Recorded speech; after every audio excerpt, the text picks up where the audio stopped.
kind of the question that I'm asking you in the answer. Mm-hmm. Because I'm not really going to be on it. It's just going to be you. So just so people know what we're talking about rather than, Well, it's see okay. what I'm saying? It's up to you. Yeah. Yeah, I'm saying if you can just try to use the question in the answer. Mm-hmm. You rolling? Rolling. Can you tell me a little bit about your childhood? Whoa. Yeah, I grew up, born and raised in Joliet, Illinois. Came up during the Great Depression. In fact, I was born a year before the Depression. Interesting time. Bittersweet time. I think that anyone that lived through that Depression will leave with those scars. They were a challenging time, a time of survival, both socially, economically, politically, musically. Probably one of the better times musically. I learned that at an early age. I played in a symphony orchestra at 8 years old, children's orchestra at Joliet. We were fortunate enough to have WPA bands. They would go around to all the schools, and the best kids were put into a city orchestra. And I remember the director, her name was Miss Skinner. And all the kids were from different schools. I was from McKinley. There were kids from Farragut, F.E. Marsh, Washington, all the different schools in Will County. It was a great training ground for me. I had access to the great Rialto Theater in Joliet, where all the big bands came. I remember probably the first introduction to jazz music was Fletcher Henderson Band, about 1936, give or take a year. And then I saw Chick Webb Band. And from then on, it was a potpourri of, you name it, Lucky Millender, Basie Band,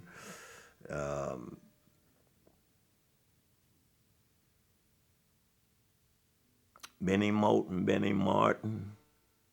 I had a chance to see the great Walter Page, Blanton before he passed. The list was long, but the most memorable part of that early young childhood age was in 1940. We had an Atwater Kent radio, I remember.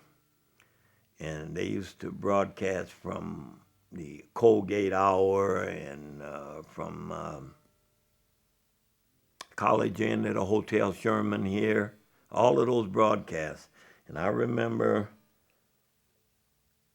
a Friday night broadcast of Basie Band, and there was a tune called Down for Double. And it just, you wouldn't believe how it went right to the heart of my soul. I went to school every day, and my teacher told me if I hummed that tune one more time, I was kicked out of school. I would sit up right in the middle of class, and I'd go doop doop it up, doop doop it up, and that I was hearing something different. And as a child, I won't give myself credit for sorting it out because that came later. That came later. I heard the tune again, ironically, December 7th, 1941, the day they bombed Pearl Harbor. That was the day before my 13th birthday. My birthday was Monday morning, 8th of December, and they bombed Pearl Harbor the 7th of December. And I had my first birthday party that Sunday afternoon. And would you know it, My mother had bought that record of Count Basie with Down for Double on it, so naturally we were dancing to this and whatnot. And it was strange because the 8th of December is really a very strange day in history. You know, it's Catholic holiday called the Feast of the Immaculate Conception. That got me into trouble once because my 8th grade teacher, she had birthdays, things for all of the students. And when you're, oh, ready? And she would tell you if your birthday was a famous day or not. Well, I had never heard the word Immaculate Conception before, so I thought it sounded nice. So she said, "You're fortunate. Your birthday is a famous or religious holiday." And she said, "It's the Feast of the Immaculate Conception." So I said, "Well, maybe I'm the Immaculate Conception." Oh, that got me into a little trouble, but it was good trouble because she knew my spirit was where I just didn't know, and the word sounded nice. So I think that was the beginning of me being very particular about where I place words and meanings. I think that was the beginning. I'm almost sure. What people, in your childhood, do you remember? I mean, what kind of relationship did you have with some of the more important people? Well, it started with my dad. My dad negotiated the contracts for the UAW for John Deere and the International Harvester and that. So I grew up in a labor movement, which was very sensitive to justice, very sensitive to people sharing in what we call the American dream, I guess. The struggles and the hardships wasn't very pleasant at times, but nothing is. It's always a bittersweet thing. Life's bittersweet. So that was probably it. And then neighborhood. I was fortunate enough to be reared in a multi-ethnic community. It was Italians, Jewish people, Mexicans, Gypsies, everybody. It was a mix. It was speaking of melting pots, that probably was it. I spoke Italian. Probably was my first language because I couldn't speak until maybe 6. I just stuttered so bad I couldn't get words out. My trachea was sitting on my windpipe. I couldn't get my voice modem through. I lived across the street from my Italian opera singer, Dominic Bayoni, and he told my grandfather to send me over on Thursdays and Saturdays and teach me voice lessons. Well, in those days, they didn't have that pipe that they put up to your throat for your trachea. And it was a form of circular breathing where, like Marie Callas or Pavarotti or one of those hold that note with them. Well, it began to raise it up where they could operate. And during the intern period, he only spoke to me in Italian. And I associated with all the kids and that. So I began to respect cultures because I do believe that it's not imperative that one speaks a language well, but it is imperative that we respect the culture. And if you respect the culture, they will give you a pass on misspelled words or misspelled meanings. They will help you along. They'll, further you on and straighten out the meaning of things. But when you have a total disregard for a culture, now that's when we fall foul of field. That's one of the, and pictures and images. I think there was three people,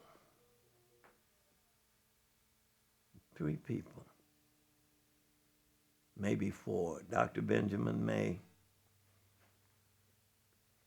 Benito Juarez, Martin Luther King, John Kennedy, and Simon Bolivar. Those people said just about everything that it took me to move forward or I wanted to move forward in. Benito Juarez says, El respeto a Hindo, el derecho la paz. It means the respect of others' rights is peace. If you can respect the other guy's right to say what he has to say, possibly peace can be achieved. John Kennedy was asked, and I happened to be there when this happened. I was working for an airline, and he came in when he was campaigning for president. And he was asked by a news reporter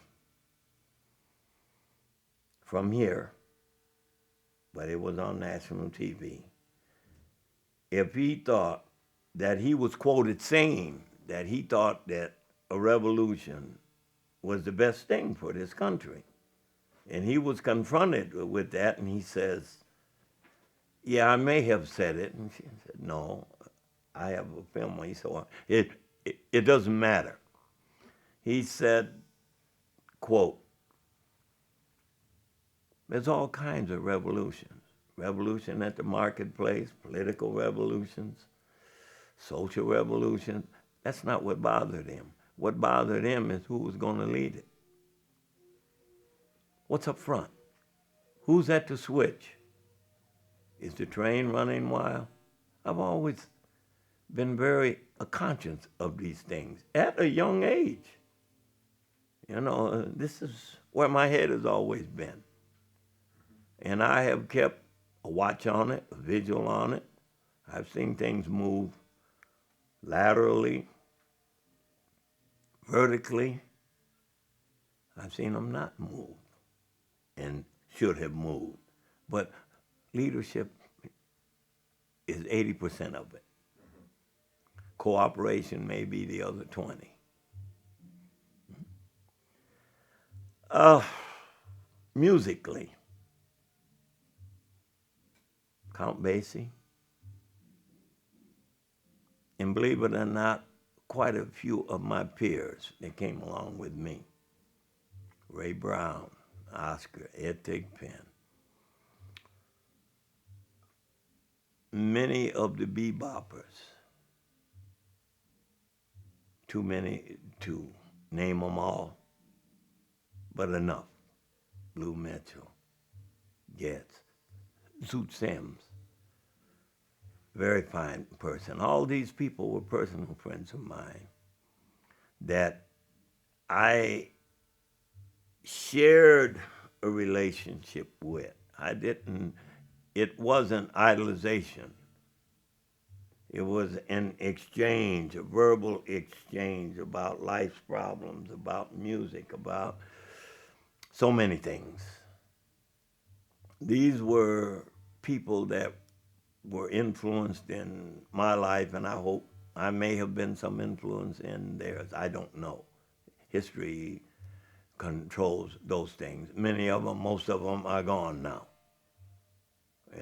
Had we had this interview 20 years ago, I might be saying some different things, but they all have the same meaning now. The only thing is we can't get a confirmation from the people that were here. So hindsight is 20/20.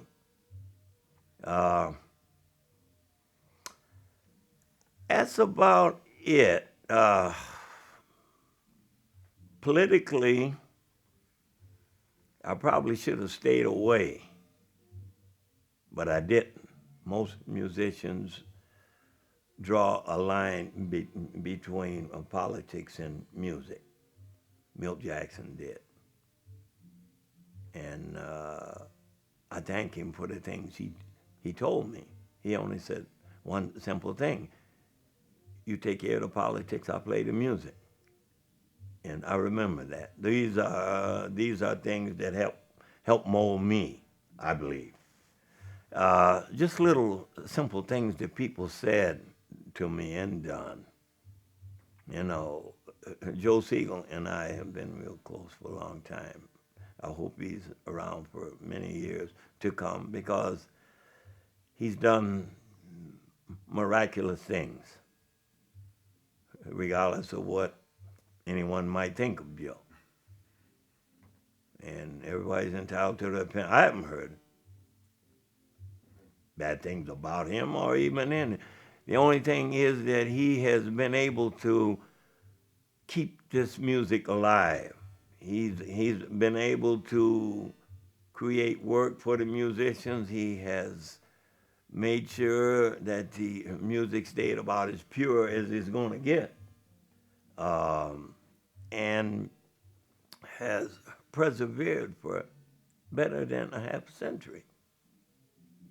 You know, nobody had that track record except Max Gordon at the Vanguard. You know, the rest of them came, the rest of them go. Marty's on the Hill in L.A. George Wein had Storyville in Boston. There was Town Tavern in Toronto. There was Colonial in Toronto. Oh, well, we can go on. Blue Note here, Modern Jazz Room here, Plug Nickel, Brown Shoe, Ratsos, Sutherland on the south side, McKee's, Persian, all of those. The list is long. But since 47, Joe has been able to be the soul of this music, the rock bottom of it, the foundation, the basement. Yes. Did any of the musicians who you thought had magic on the bandstand have it off the bandstand? Oh, yeah. Magic is charisma. Charisma is soul. It goes with you. Some people are charismatic, others are not. Those who have charisma continue to spread the message on and off the stage, in and out of life.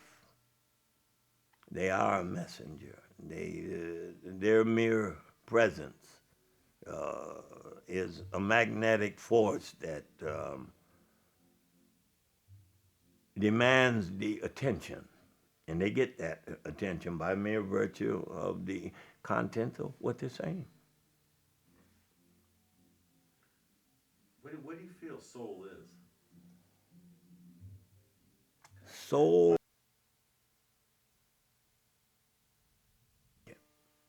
I mean, she was that good.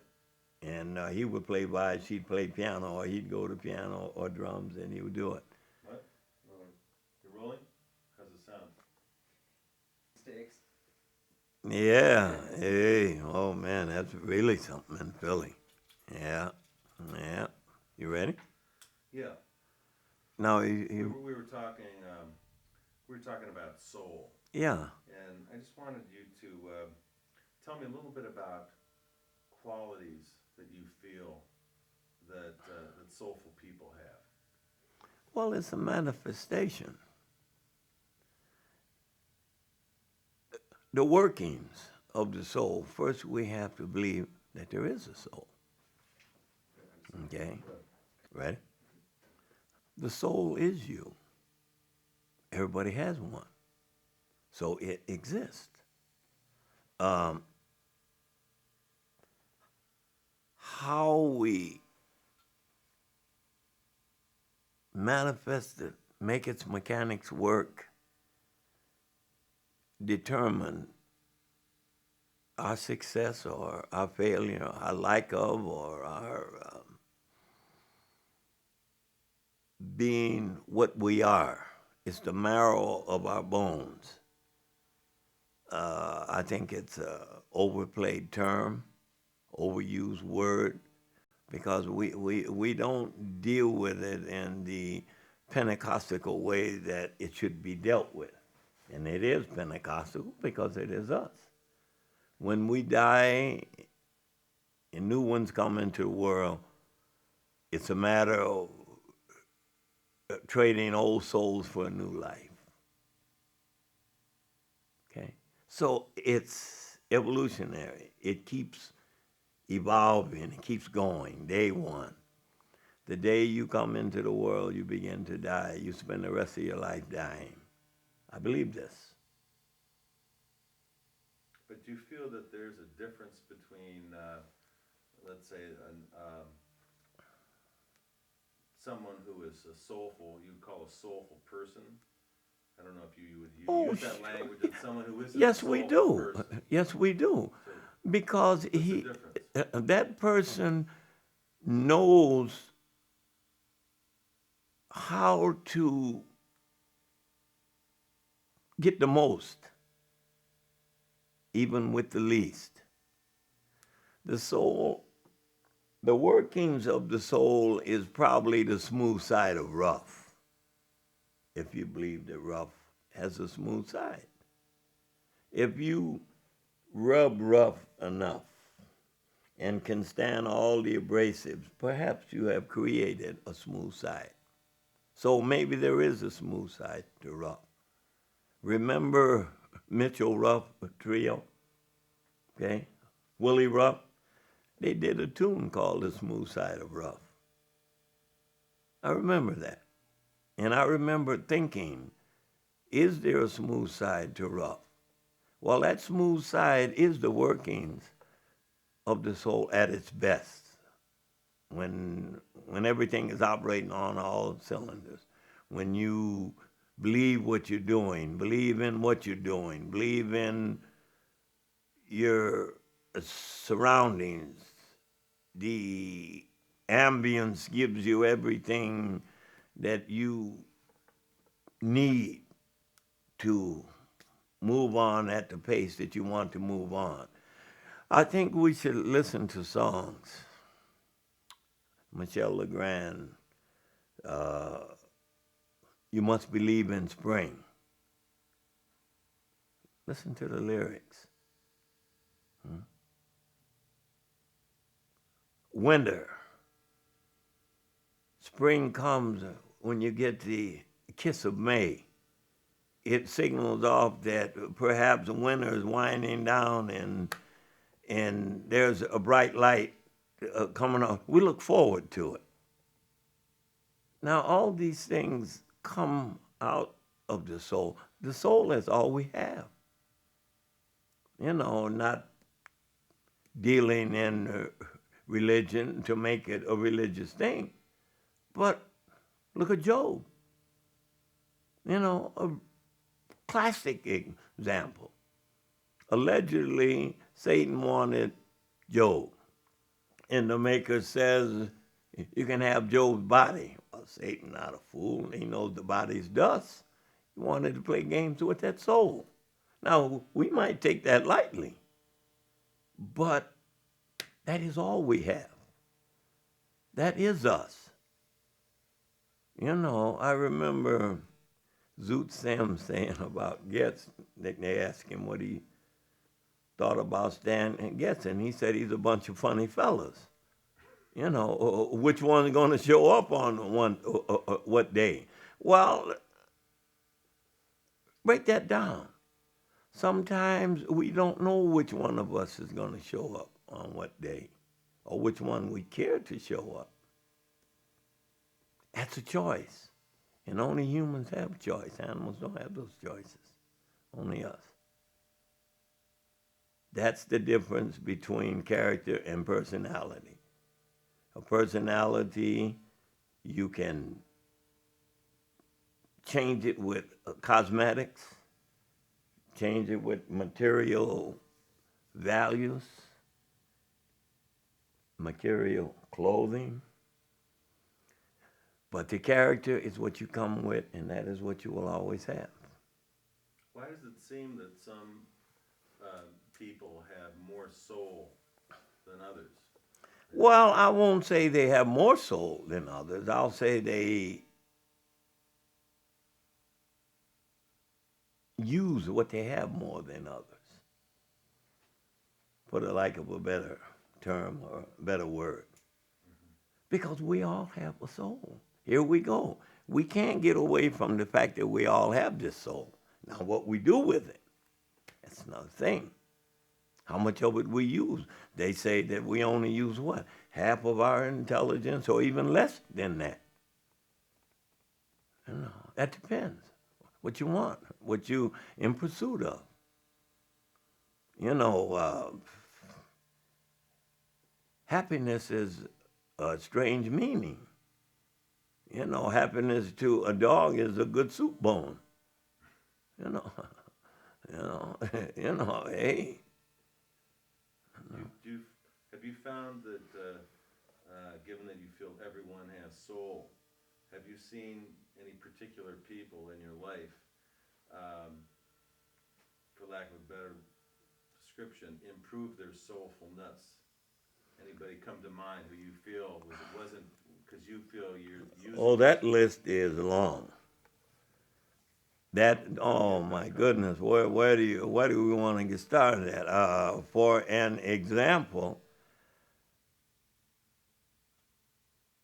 Ben Webster was up in Gothenburg one night, and he was probably at the top of his form. And he suddenly started crying. And everybody thought, oh, geez, what's wrong with the old man? Is he sick or what's going to happen? So they waited till it was over with and went up and they said, Ben, you all right? And he said, yeah, I played so well I had to cry myself. Now, that's soul. That's soul. That's soul. Knowing where you are, knowing that pitch, that level, that pendulum, that extra mile is just a breath away from it all being exactly right. So, in other words, that's the workings of the soul. So, you're saying that a big part of soul has to do with self-knowledge. Oh, absolutely. Knowing oneself. Yeah. Absolutely. Do you feel that a lot? And one's capabilities. Do you feel that in life you were talking about, the rough side and the smooth and all that, that a lot of people lose their soulfulness along the road? In other words, I don't think they ever lose it. I think that out of circumstance and out of events and how events take place and how the passing of time has a lot to do with it. Here we go back to when I said trading old souls for a new life. Some people hasten that. As they get on up in the years, a lot of things that meant something to them no longer have that meaning. They no longer carry that connotation. So as a result, they don't carry that posture, or they don't let it work the way it once did, because it doesn't carry that meaning. So there is reasons why it isn't. A Baptist choir on Sunday morning, how it can propel itself, how it can crank itself up. Many souls are working. It works because nobody's talking, everybody's singing. We all can sing together, but we all can't talk together. Somebody's got to listen while the other one talks. We have to let it be. If we let the soul wander like the soul does, I believe, that's personal belief, I believe that it's everywhere. And what we do at that time and in that place plays the greater role in success or failure of anything. The will to do,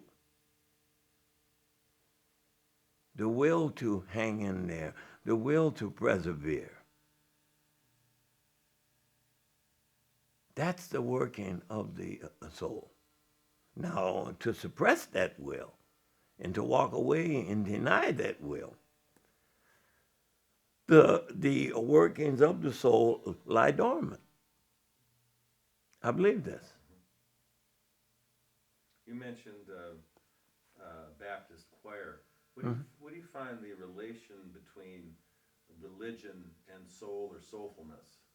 Is there necessarily a tie or not? Religion and soulfulness. Well, it depends on your belief. Okay? If you believe religiously, then everything you have comes out. You know. A good sermon on a Sunday morning has a lot to do with how efficient that choir is. There's no doubt about that. You know, we still only have 12 notes. And it's happening. Make it happen. I remember really being impressed with Oscar Brown's Washington trip when he did Brother, Where Are You? I know you came this way. Oh, that's powerful. We're still looking for brother. We're still looking for that brotherhood, that camaraderie, that sense of community. It's everything. Because a sense of community is a sense of strength. I don't think we have that now. In fact, I'm almost sure there are communities, but they don't function as a community now. There's too many elements that prevent that now. I'm seeing that. Politics, who you believe. The world today suppresses that soul or that workings or that manifestation of the soul because we're being forced to choose up sides. Okay? I can say this at my age. And don't worry about consequences or anything. I don't worry about those things anyway. Truth is truth. There's only one thing you can do with the truth. Let it take you to a greater truth. That's the only thing that you can do with it. Okay? Time's the same way. There's only one thing you can do with time. That's spend it. It's how you spend it. And this is all about that soul.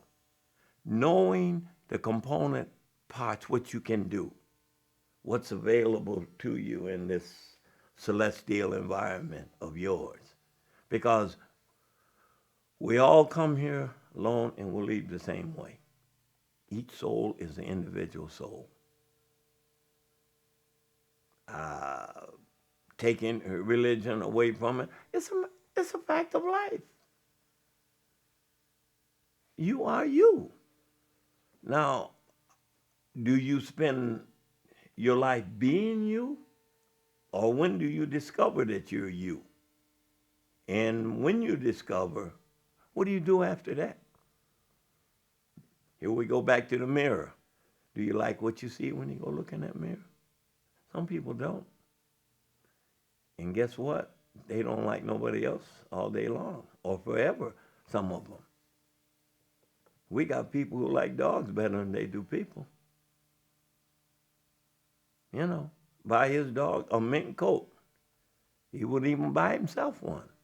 So where do we put priorities at?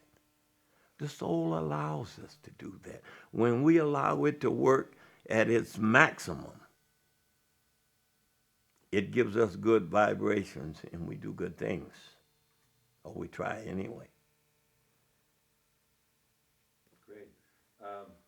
So basically, you're saying that a huge component of being soulful is the other person, recognition of the other, need for the other.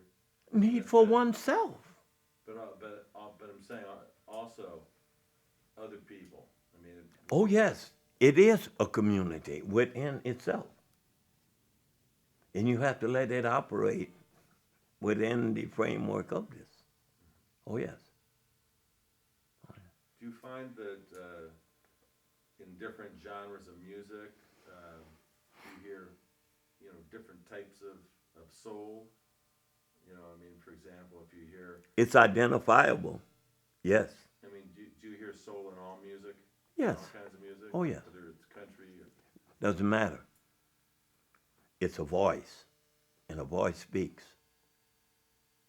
And the lyricism of that voice determines what we hear, the language.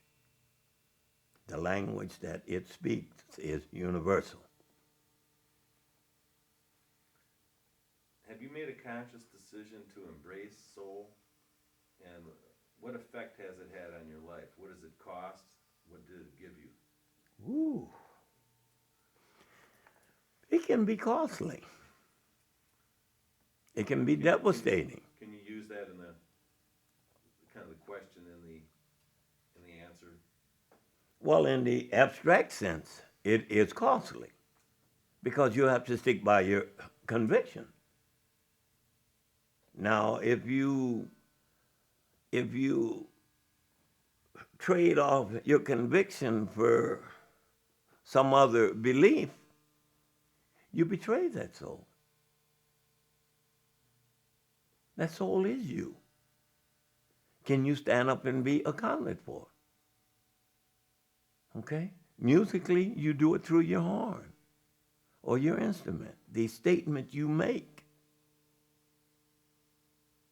Some people need a lot of courses to say what they want. You're a teacher, you know that. Others can say it in a few courses. Depends.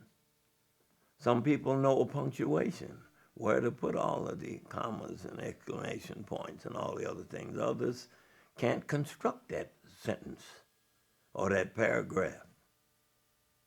And this is what voice and lyricism is about.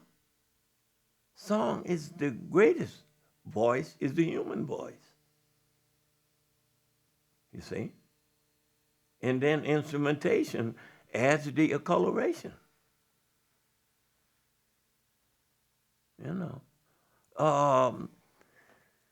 You asked me when I first probably saw this, believe it or not, with bebop. Now, bebop was out of swing. It was out of all the other forms that came before it. But the element of bebop took the element of swing and sorted it out. It allowed us to go linear, olive brave, all the different directions. And believe it or not, I was talking with Dizzy before he passed, and he said, we got 50 more years or more of bebop. All we got to do is take our coat off, roll up our sleeves, and dig in. It's all there. We have to pursue it. We have to search for it. We in society, we misinterpret a lot of things. The Constitution is a good example of that. It says you have the right to pursue. It didn't say you're going to find it. It said you had the right to go out and beat the bushes. Maybe it's there, maybe it's not. But you were allowed that right. Denied that right, you might not ever know what was in the bushes, if anything was there at all. So here we go again. The language is everything. The language opens the door for the soul to manifest and operate. I believe that. That's personal belief, but this is what I believe. I just want to talk a little bit about your voice teacher. When you were studying voice, and how old were you at that? You were about 7 years old, 6 years old? Mm-hmm.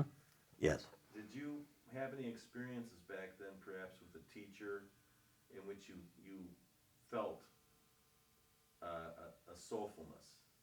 I mean, when you were a kid, were there people? No. That just, There were compassionate people, but anyone that has an impediment or anything of that nature, blind, deaf, or any of those gross handicaps, it's a hard social experience. Kids used to laugh. I became very proficient at throwing rocks. In fact, I could knock you out a block away. That's how good I became, because kids would make gestures at you and they go like this and all the rest. I made it past that because I had a strong will. I knew then, or had a good idea then, what I'd be doing right now. I used to be on a playground. We would set up on one of those park tables, and I always tell kids, I'm going to know Nat King Cole. I'm going to know Ella Fitzgerald. I'm going to know Artie Shaw, all of those people. I've done all those things. I did that. You were asking me how much we had to pay and sacrifice. I sacrificed the whole childhood. I didn't want one, so I didn't pursue one. I moved on. All my teachers were from my mother and my father's generation, or even their generation. My grandfather idolized him. I followed him around. He loved all of his kids. And I learned from him. I learned politics from my grandfather. I learned religion from my grandmother, all of those things. But that came from a generation far ahead of me. Had those people be alive today, they'd be 116, 120 years old. That's my bunch. That's why that was my learning tree. That was my training ground. My generation, I kept up with them now because I went in service and they were all my age, right? Younger than that, I kept up also, but at a distance. At a distance. I played a little baseball. I did all the other things, but in the evening, it was music. That's where my head was. That's where my head is now. That was my life. In all areas, not only playing, history, watching it, seeing how it was going to play out, who was going to be the overseer of it was the most important thing to me, and still is. You know, not taking anything away from documentaries and people that do these documentaries.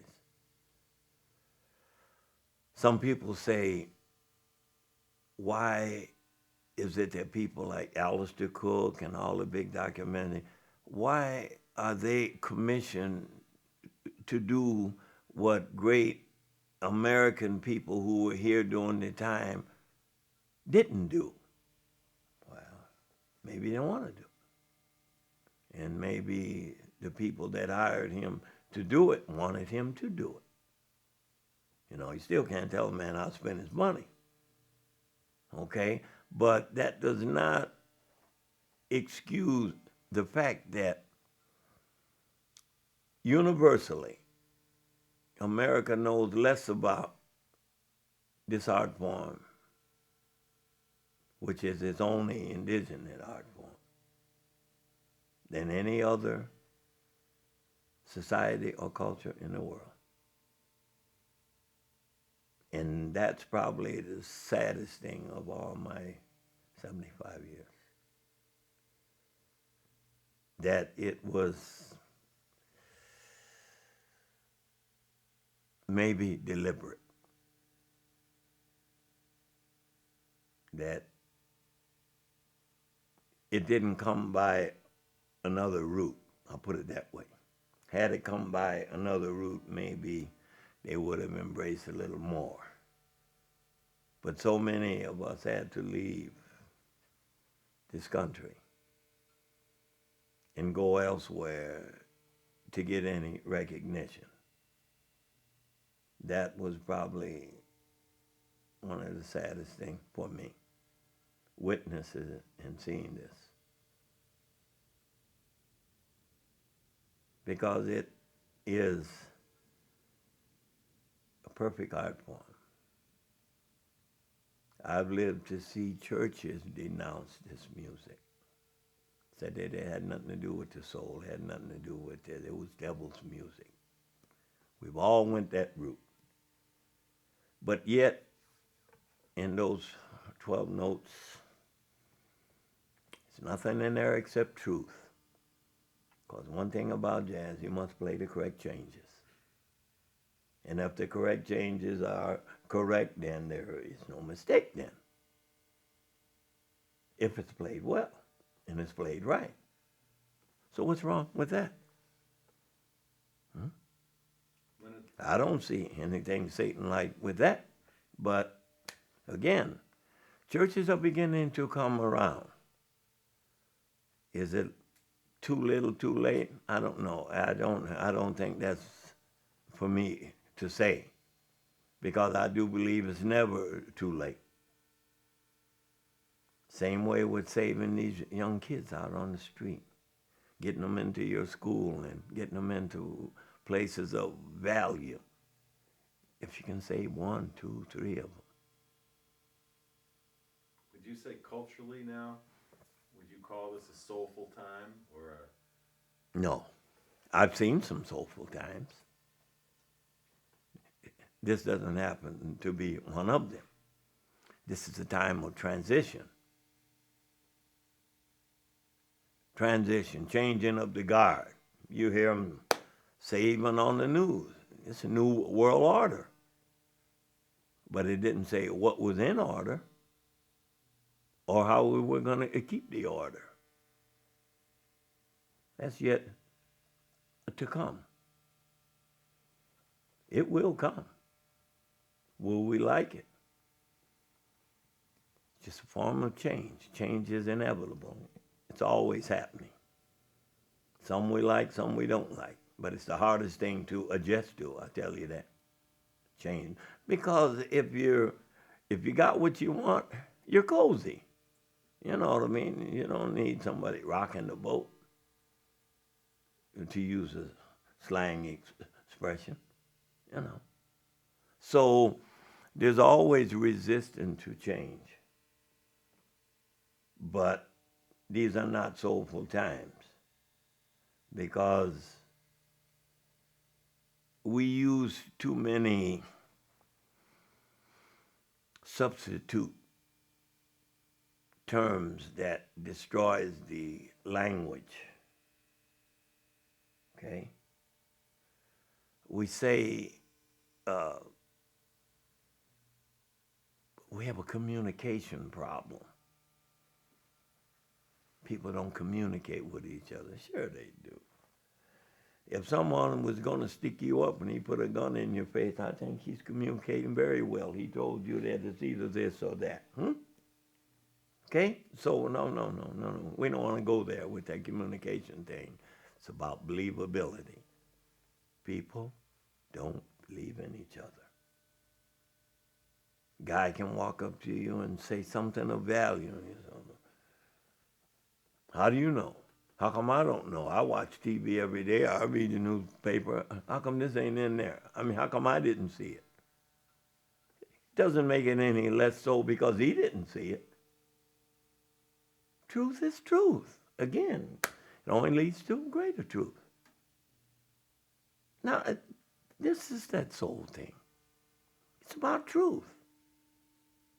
It's all we have. It's the marrow of our bones. It's the ultimate of us. Here I am. What you see is what you get. That's it. So what if you would compare someone like, for example, this is in terms of soul, someone like Kenny G versus Gene Ammons? No. No comparison. No comparison. Somebody transcribes solos, somebody tries to take it to another level or another place. You know, that other place is called somewhere else. we still don't know where somewhere else is. You know, I remember, I'm glad you mentioned that. In 48, Dave Brubeck had an octet. Yeah, Cal Jader was on drums in that octet. And I remember he was beginning to form things like Time Out and Time Farther Out and Time Farthest Out. But nobody ever wrote a tune about how am I going to get back.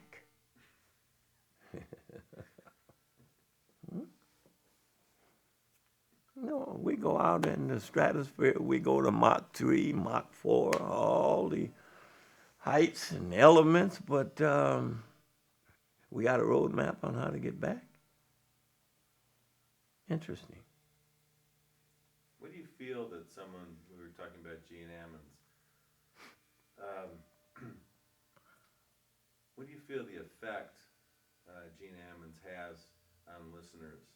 I mean, how is that different than someone else, vis-a-vis soul? Well, Gene Ammons came up in a soulful era where people listened. And they found themselves in that music. It related to them. It was about sorrow, it was about happiness, it was about the weekend, it was about hard times. Times are getting better from time to time, sometimes they weren't. All the above. And these guys were able to bring this, weed it out, give us some explanation, interpretation. They were interpreters of this soulful times because there was interplay, interface, exchange. You notice that everybody played each other's music? We don't do that today. No indictment, but I know some young ones that walk up on stage and don't even say good evening, sit down and proceed to play his music. There's no camaraderie. There's no family up on stage. If you go back to that bebop era that broke from the big bands and formed sextets, octets, any of the smaller groups, there was camaraderie talking up on stage. If you notice Monk, when he was playing, he decided to take that coat off, never did take the hat off, but he would dance around the piano, go over and he started talking to Ben Riley or whoever was on drums, Ed Blackwell, any of them. And while the music was going on, Dizzy used to do things up on stage and he'd be hollering at the piano player over there, communal, about a community. Exchange going on, give and take. This is what it's about. Here's the manifestation of that soul working at its best on all cylinders. This is what it's about. And we don't have that now. You know, it can get too intellectual sometimes. You know, it can probably try to appear to go back to a classical root that it didn't come from in the first place. Get too fugish at times. But linear and all the other places that it gives us to go brings other elements into it. This is what growth is about. But the bottom line is the blues. Bottom line is gospel. 8/12, 12/8, the basic 8, you know. Jazz grew out of that because that's how you got 16th note. Boom, chicka, boom, ding, ding, a ding, ding, a ding. But we can't forget from where we came. All of that was a part of growth. Do you think a lot of the music coming out now of any style doesn't have the pylons that you talked about bebop. It doesn't have the background to have soul. Stylistically, no, because they've been influenced to go beyond swing and bebop. And they're being taught this. What's beyond the blue horizon? Okay? Lies a beautiful day, maybe. Might rain too. Maybe. Okay? They don't have the surety of what it is. It's all experimentation. But it can be less experimental if you take those elements along with you as you march down that journey, down that road. Never forget where you came from. You notice I never forget Joliet and Moline because that's home. I would be foolish to believe that if I got anywhere within 75 miles of Moline, I wouldn't see John Deere because John Deere is Moline. That's everything. That's the community. That's his community. Everything there, you see a deer jumping a log. What does that tell you? This is what that ambience, that place is about. And we have to let that overlap in everything we do, in our politics, in our music, in our art, in our everything. It's about where you're at this time and place. And what do you bring to that table? Would you say there's been a break in the chain of soul over the last 20 Generations years? will do that. Generations will do that. Our kids, believe it or not, they hear mom and they don't hear mom. And what helped them hear mom less is a Walkman. So when they don't want to hear her, they tune in and tune her out. That's been going on now for, 30, 40 years almost now? Sure.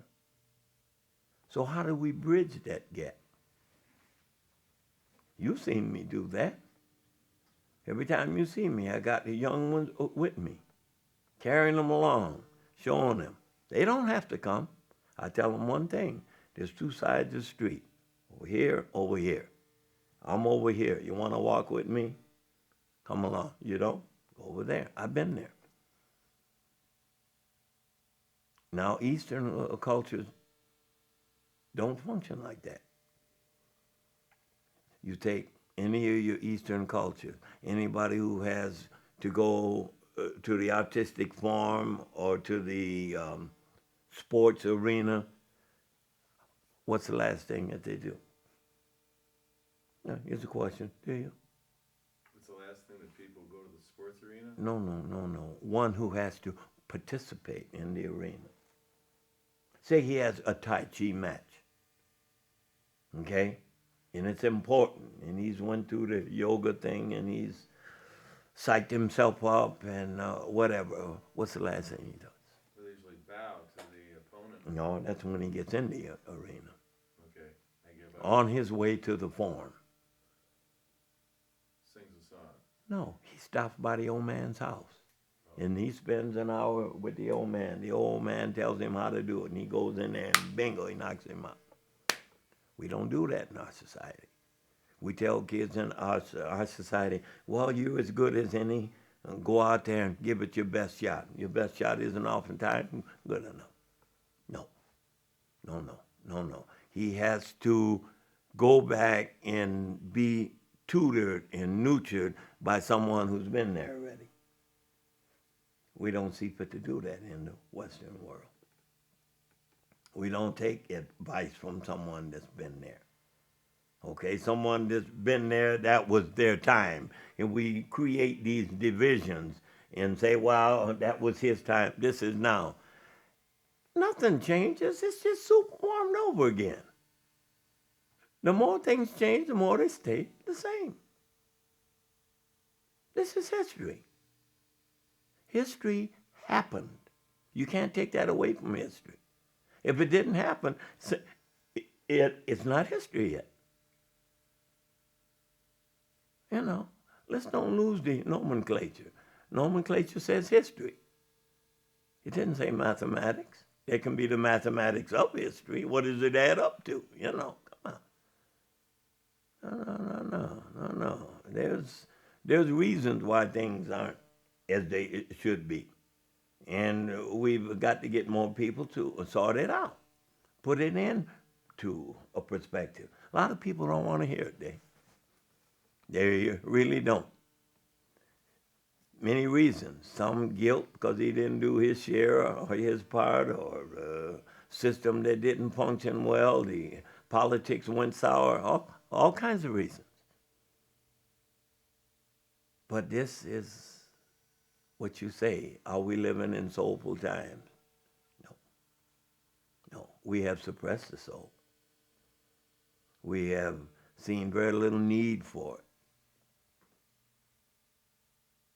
Technology can help foster that along, because so many things have been taken out of human hands. You know, robots. You know, God don't like what you're saying. Puts a little oil on the robot, lets him run around the floor. He don't answer back. He just performs. You know, a computer. You don't want to talk to somebody today, you go and get on the net and you send emails and wait for them to come back and all. But let us not forget, garbage in, garbage out. If you send in erroneous information, guess what comes back? Erroneous answers. So to probably give you the coup de grace or the final summation of that soul thing, we got to get back to the human element and start dealing with people again. And maybe we'll find ourselves, maybe. I don't think I'll see it. Now, I'm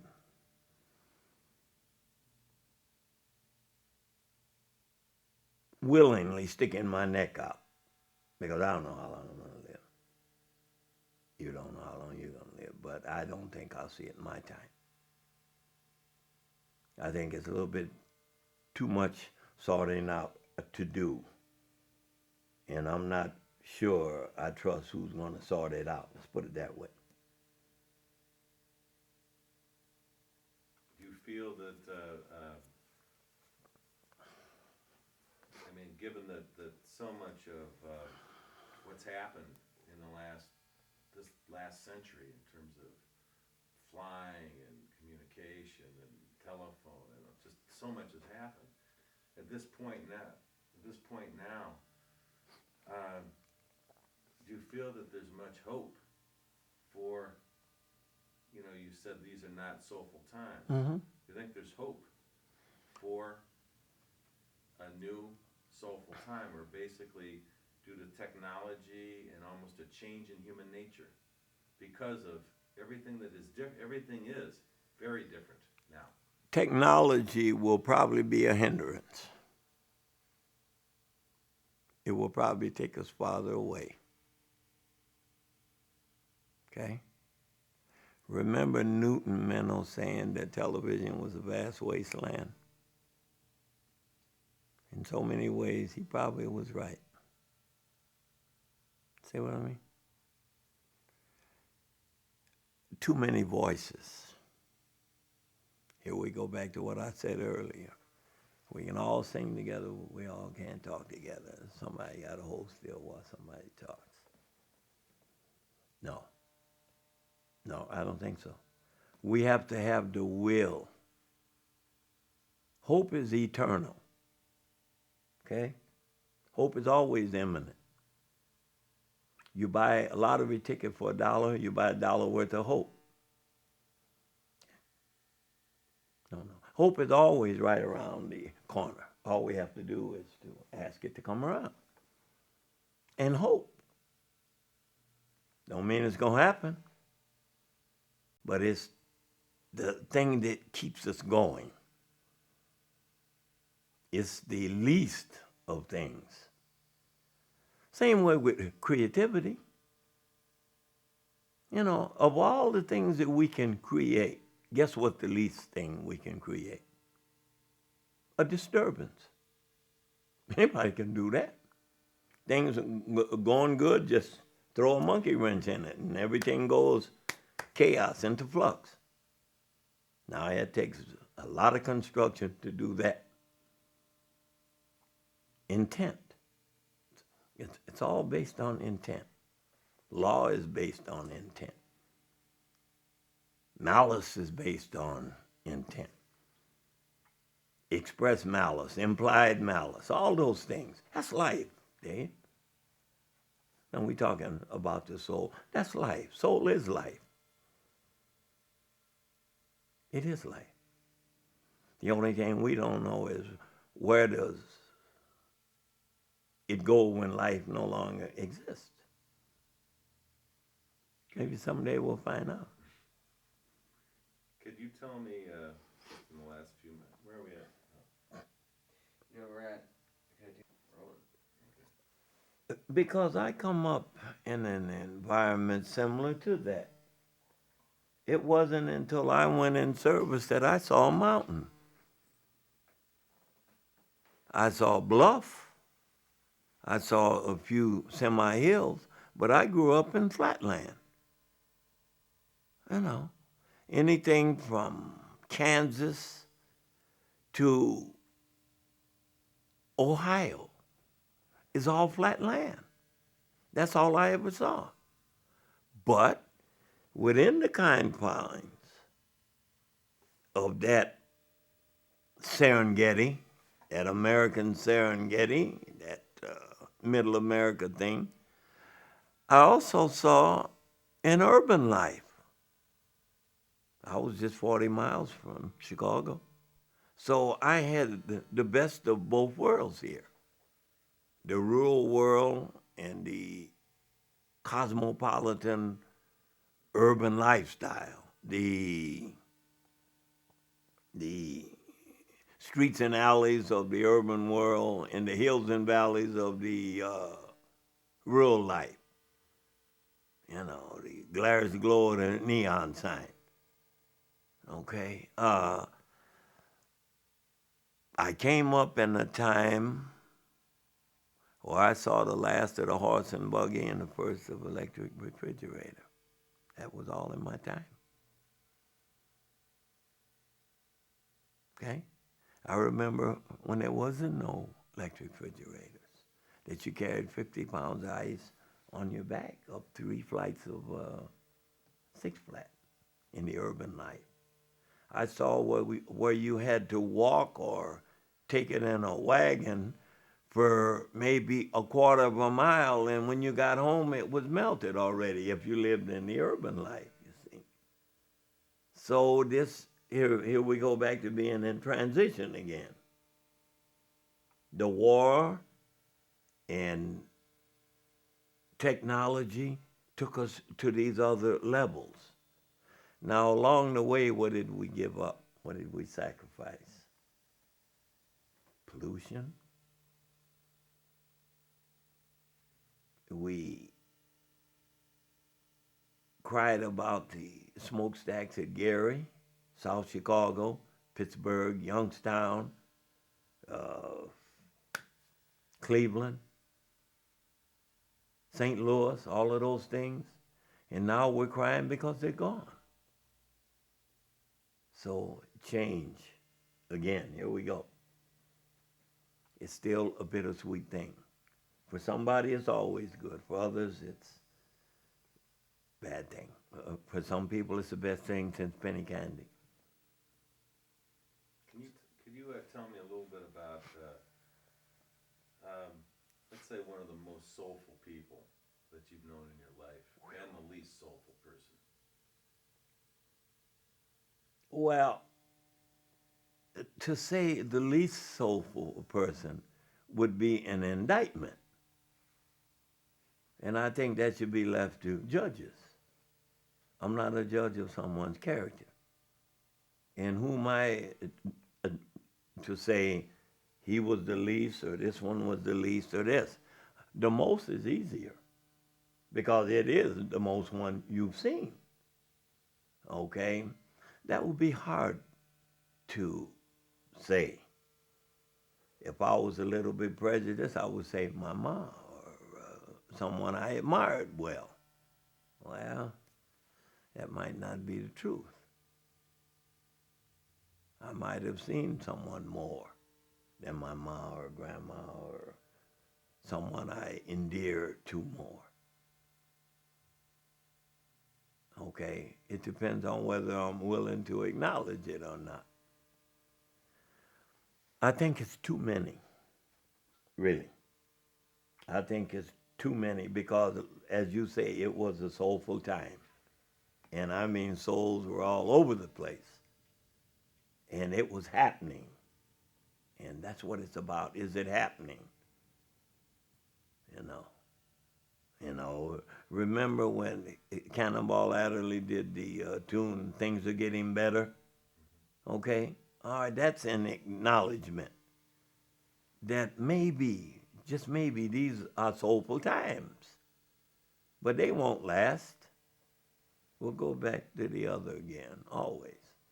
This is what economics is about.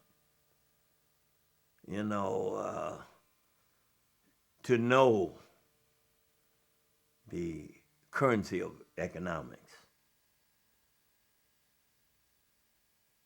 The difference between inflation and depression is one you got 4 pockets full of nothing, the other one you got 4 pockets with nothing in it. Add the currency up. It means the same thing. I remember when I was a kid, my grandfather saying that it was the first time that you ever went to the poorhouse in a car. It took me 20 years to figure out what he was saying. Well, if you go back to a Depression era, that time, most people had a car. One morning they woke up, they had a car but no gas. Or they had a little money, but the gas station was closed. Big signs all over the store. Bakery was closed. Or you couldn't get no bread or no buns. Okay? And that's the downside of it. The upside of it is also down because it takes too many dollars to buy too few goods. That's inflation. I remember working for a lady. Her name was Miss Holloway when I was a kid. I used to empty ashes for her and cut her grass on Saturday. This was in 1935, 36. And she was telling me about the war that was going to come on.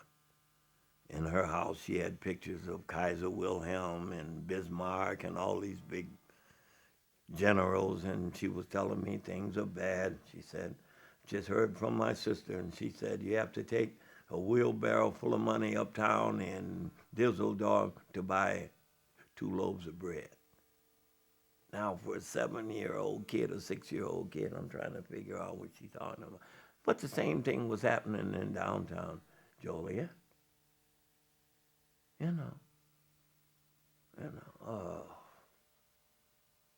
Most people were poor. Would you believe that I remember when suburbia started? There was no suburbia. There was 2 lifestyles, urban and rural. Tarrytown, New York was the first suburb, 1947. That's history. Okay? Hooker up in Buffalo, Niagara area. Built all those houses. Now the paint's coming up in the front yard. Hey, here we go. It's history. Do you feel that people who came up in the Depression, who basically didn't have a lot of the comforts and conveniences that people have now, do you you think that affected them calling upon their soul more than people now? Yes, because survival compels you to call on your soul or something. You know, whatever that power is or that force is, you're saying help, help, help. You know, well, sure. It was probably one of the more soulful times. You know, everybody had a long coat on. Everybody was lined up to get whatever was being passed out that day, and everybody had a Hoover blanket under their arm. You know what a Hoover blanket was? Newspaper. Sometime while it was the Herald Examiner then and the Tribune then. So you took the newspaper, you opened it up, and it said worse, worse, and worse. And you took the newspaper and you went to the park and you put it over your face or behind your head and you went to sleep. That was your blanket. So remember that. A newspaper during the Depression was a Hoover blanket. In that period, how do you feel people treated each other?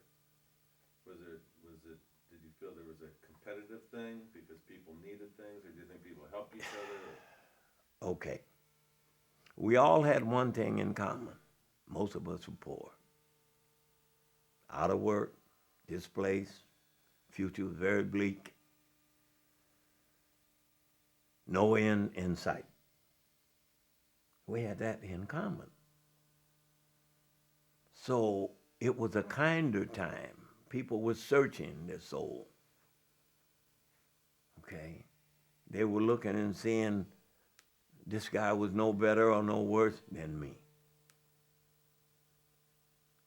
So we can talk about it as we ride in a boxcar or as we sit in the park, you know. I remember the communists coming and getting on park benches. They called themselves fellow travelers. And they had the solution. Well, they'd go down City Hall and they would get a list of all the people that were going to be evicted. And they would pay your rent for you. They'd tell you, we have a meeting at a schoolhouse on Friday night. You didn't show up for the meeting, they sent goons out after you, and they were worse than the system that you were protesting. So what's the difference? No. You know, it's, again, what do you subscribe to? What do you know about your existence?